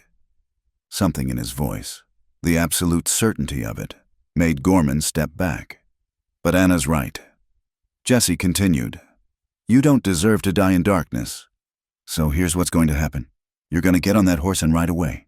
Tonight. Don't stop. Don't look back. Don't ever come after us again. And if I refuse, then we settle this proper. Jesse handed his rifle to Anna, stepped away from her. You and me. No guns. No tricks. Winner walks away. Loser doesn't. Gorman looked between them, calculating. He was bigger than Jesse, younger, uninjured. In a fair fight. Jesse, no, Anna said. Your shoulder is my concern. He didn't look at her, kept his eyes on Gorman. What say you, Reverend? Want to prove God's on your side? Gorman smiled then, the expression of a man who'd already won. Very well. He removed his coat, handed his gun belt to one of his men. Jesse did the same, giving his Colt to Thomas Chen. They circled each other in the firelight. Two different kinds of killers measuring distance. Gorman moved like a boxer, light on his feet. Jesse moved like what he was, a brawler who'd learned to fight in cavalry camps and frontier saloons. Gorman struck first. A quick jab that Jesse barely dodged. The man was fast, trained. His next punch caught Jesse in the ribs, sending lightning through old wounds. But Jesse had been hurt before. Pain was an old friend. He weathered Gorman's initial assault, taking punishment, learning his rhythm. Then, when Gorman overextended on a haymaker, Jesse struck, not with his fists, with his head. A brutal headbutt that shattered Gorman's nose in a spray of blood. As the man reeled, Jesse followed with a knee to the stomach, an elbow to the jaw. Gorman went down hard but rolled away from Jesse's follow-up kick. He came up with a handful of dirt, flinging it at Jesse's eyes. So much for fair, Jesse grunted, blinking away grit. They grappled, rolling in the dirt, each seeking advantage. Gorman was stronger, but Jesse was desperate. This wasn't about pride or possession. This was about Anna's freedom, their future, everything. Gorman got on top, hands around Jesse's throat. She'll never be free, he hissed. I'll follow her forever, own her forever, even after you're dead. Through dimming vision, Jesse saw Anna standing nearby, the Colt in her hand, tears on her face, watching, trusting him, with the last of his strength. Jesse brought his knee up hard between Gorman's legs. The man's grip loosened with a wheeze of agony, and Jesse threw him off. Both men struggled to their feet, bloodied and exhausted. But Jesse saw something in Gorman's eyes now. Doubt, fear, the recognition that maybe God wasn't on his side after all. Last chance. Jesse gasped. Right away. Gorman's hand went to his boot, coming up with a hidden knife. God helps those who help themselves. He lunged. Jesse sidestepped, caught his wrist, and they struggled for the blade. It wavered between them, inches from flesh. Then Anna was there, her letter opener pressing against Gorman's kidney. Drop it, she said quietly, or I finish what I started on our wedding night. Gorman froze, caught between Jesse's grip and Anna's blade. You wouldn't, he said. You're not a killer. Not really. Not like him. You're right, Anna said. I'm not a killer, but I am a survivor, and if you don't drop that knife right now, I'll survive you. The knife fell from Gorman's fingers. Jesse kicked it away and stepped back, pulling Anna with him. It's over, he said. You lost. Gorman stood there, blood running from his broken nose, fine clothes torn and dirty. For the first time, he looked like what he was, a small, vicious man stripped of power. Get on your horse, Anna said. Right away, if we ever see you again. If you ever send men after us, if you so much as speak our names, I'll find you, and I'll finish this. Gorman looked around at his hired guns, saw they were outnumbered now by Chen's people. The fight had gone out of them with their employer's defeat. Without a word, he walked to his horse and mounted. As he gathered the reins, he looked down at Anna one last time. "You'll regret this," he said. "Someday. You'll wish you'd taken my offer. The only thing I regret," Anna replied, "is not aiming for your heart." Gorman rode away into the darkness, his remaining men trailing after. They watched until the hoofbeats faded, until only the dying fire and the wounded remained. Then Anna turned and buried her face in Jesse's chest. Shaking with delayed reaction, he held her tight, his own hands trembling. "It's done," he whispered. "It's finally done." Thomas Chen approached, Jesse's gun belt in hand. "You folks need new cabin," he observed mildly. "Lucky we just finished Harvest House. You stay there." "Thomas, we can't thank you enough." "No thanks needed." The man smiled slightly. "You think we don't know about standing together? About fighting for family? You're Ohana now. Family. We protect our own." As dawn broke over the Sacramento Valley, they buried the dead and tended the wounded. The cabin was a total loss, but their few possessions were replaced by gifts from the other workers, clothes, tools, even a new Winchester from Thomas. That night, in their new home, Jesse and Anna lay together listening to the sounds of peace. No hoofbeats, no gunfire, just crickets and wind and the distant call of an owl. "Think he'll stay gone?" Anna asked. "Man like that. Pride broken, power gone? Yeah, he'll stay gone. Probably head back east, find some new congregation to fleece. And us?" Jesse pulled her closer. "We'll stay here, build something, live. Together. Always together." They made love then with a new tenderness, the desperation replaced by certainty. When they were spent, Anna traced the new bruises on Jesse's ribs. "No more fighting," she said. "Promise me we've had enough violence for 2 lifetimes." "I promise," Jesse said, meaning it. "From now on, just peace." But even as he spoke, he kept one hand on the Colt on the nightstand. Some habits died hard, and the price of peace was eternal vigilance. Still, for now, they were safe, they were together, they were free. It was enough. It was everything. 6 months passed in peaceful rhythm. The Sacramento Valley bloomed with spring wildflowers, and Jesse's shoulder finally stopped aching in the mornings. Anna's garden grew lush with vegetables and herbs, and she'd taken to teaching letters to the ranch children in the evenings. They'd received 1 letter from Sullivan, reporting all quiet back in Wyoming. Deputy Briggs had given up the chase, declaring Jesse McCrae dead in the fire, as far as the law was concerned. They were ghosts. "Good," Anna had said, burning that letter too. Let the past stay buried. But the past, Jesse knew, had a way of clawing back to life. The boy arrived on a Tuesday afternoon, dusty and exhausted, riding a horse about ready to drop. Jesse was mending fence when he saw the rider approaching, and old instincts made him reach for the rifle he still kept close. But it was just a child, couldn't be more than 12, with sandy hair and desperate eyes. "Please, sir," the boy gasped. "Are you Mr. McCrae? They said in town you might help." "Slow down, son." Jesse caught the horse's rein as the boy half fell from the saddle. "What's wrong?" "It's my ma and sisters. Men came to our farm. Bad men. Pa's gone to the gold fields, and they... The boy started crying.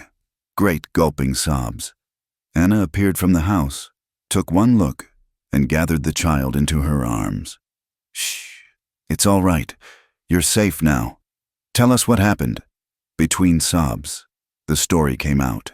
The Turner family farm, 2 days north.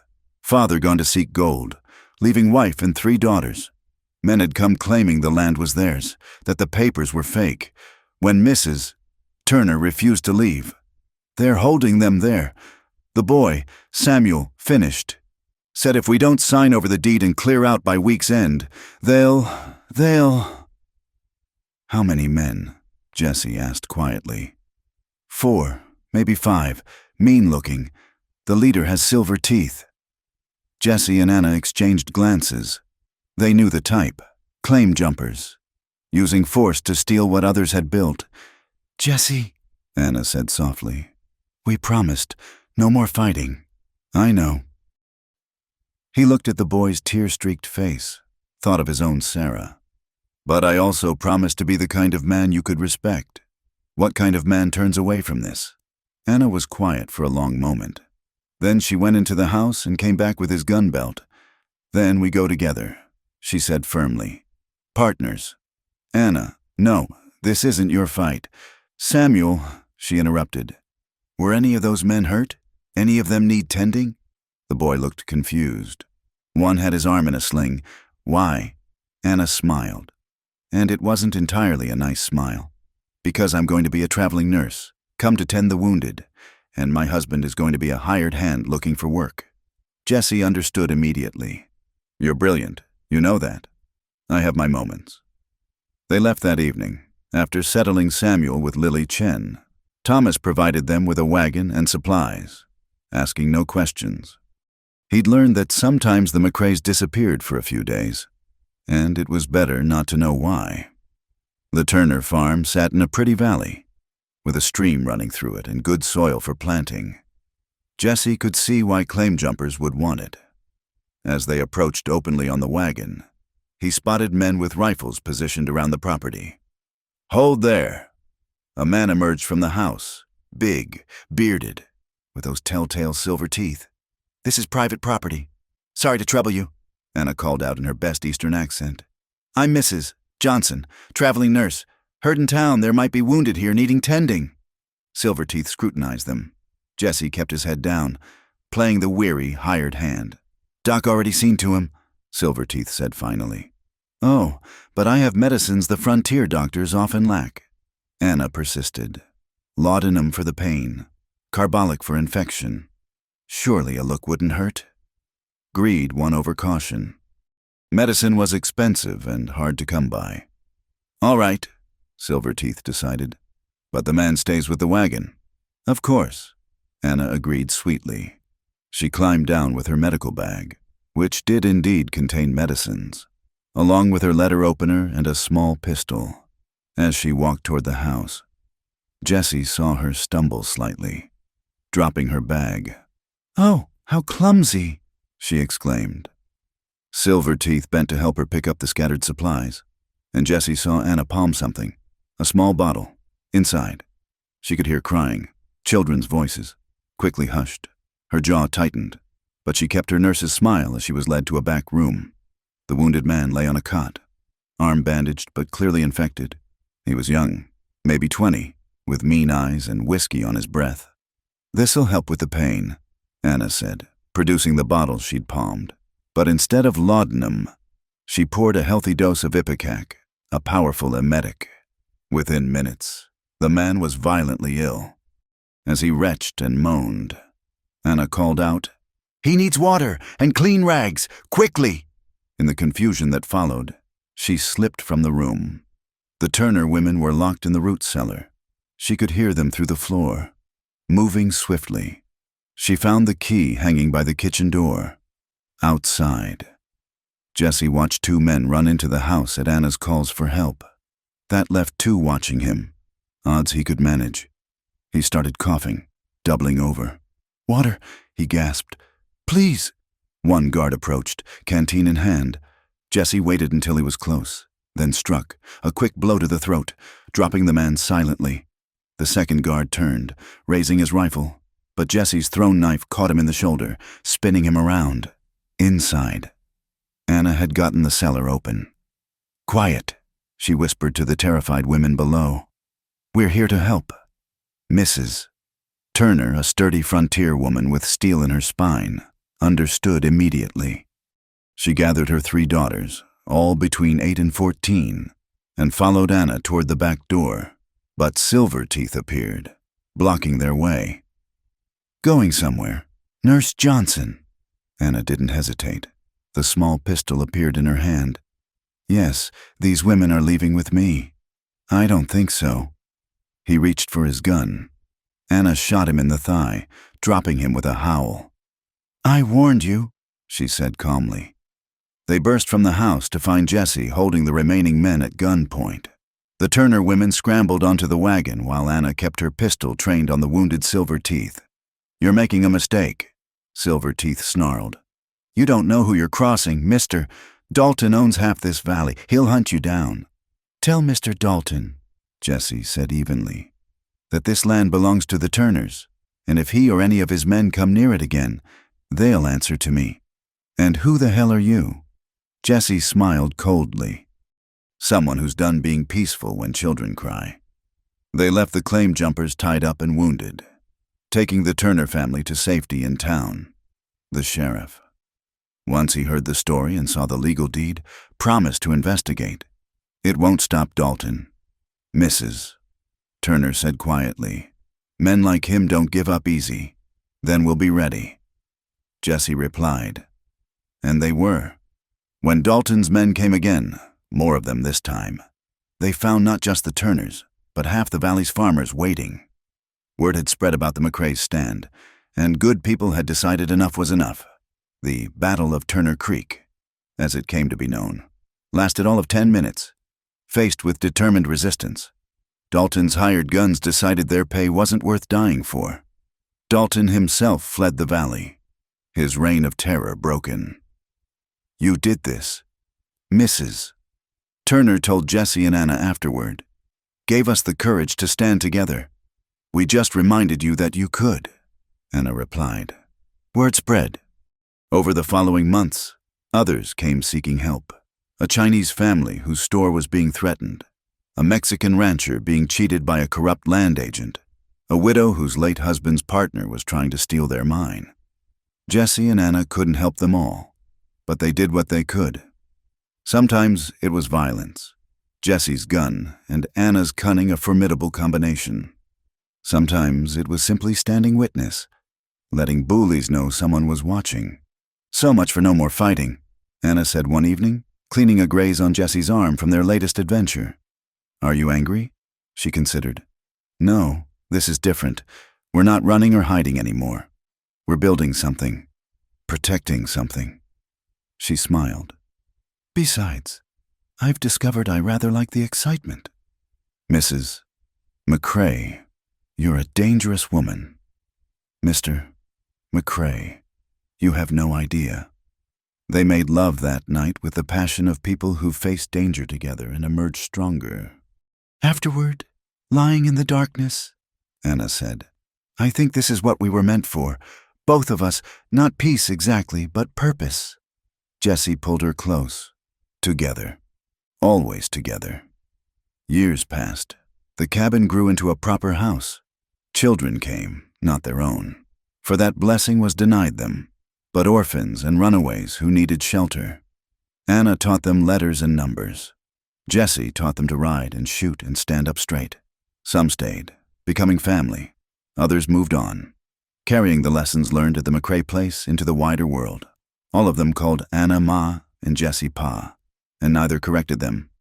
One autumn evening, as purple shadows stretched across the valley, an old man rode up to the house, bent and gray, clothes worn but clean. He seemed familiar in a way Jesse couldn't place. Can I help you, friend? Jesse asked from the porch. The old man looked up, and Jesse saw the scar where an ear should be. Gorman, he breathed, hand moving to his gun. But the former reverend raised empty hands. I'm not here for trouble. McCrae, I'm dying. Cancer, the doctors say. Few weeks at most. Anna appeared beside Jesse, her own hand on the pistol she still carried. Then why come here? Gorman's laugh was bitter as ashes. To see what you built, to understand what I lost. He looked around at the prosperous ranch, the children playing in the yard, the evident love between Jesse and Anna. I had everything, he said quietly. Power, money, respect. Lost it all chasing something that was never mine to own. He met Anna's eyes. You were right to run, right to fight. I see that now. Is this where you ask forgiveness? Anna's voice was hard. No, some things can't be forgiven. I just wanted you to know. You won, not just that night, every day since. You won. He turned his horse. Be happy. It's the best revenge. They watched him ride away, a broken man heading toward his end. Feel sorry for him? Jesse asked. No, Anna said firmly, but I'm glad he came. Glad to know it's truly over. That night, They sat by the fire with their adopted children around them. Jessie telling stories of the old days while Anna worked on her sewing. Outside, the wind sang through the valley, but inside was warmth and light and love. "Pa," one of the younger boys asked, "is it true you and Ma were outlaws?" Jessie and Anna exchanged amused glances. "Not outlaws," Jessie said. "Just two people who refused to let the world break them." "Tell us the story." The children chorused, "Please?" So Jessie began, as he had so many times before.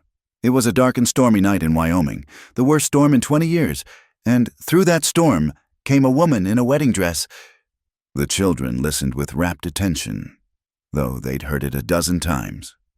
And Anna smiled, adding her own details when Jessie forgot them, their voices weaving together like their lives had, separate threads becoming something stronger, something whole.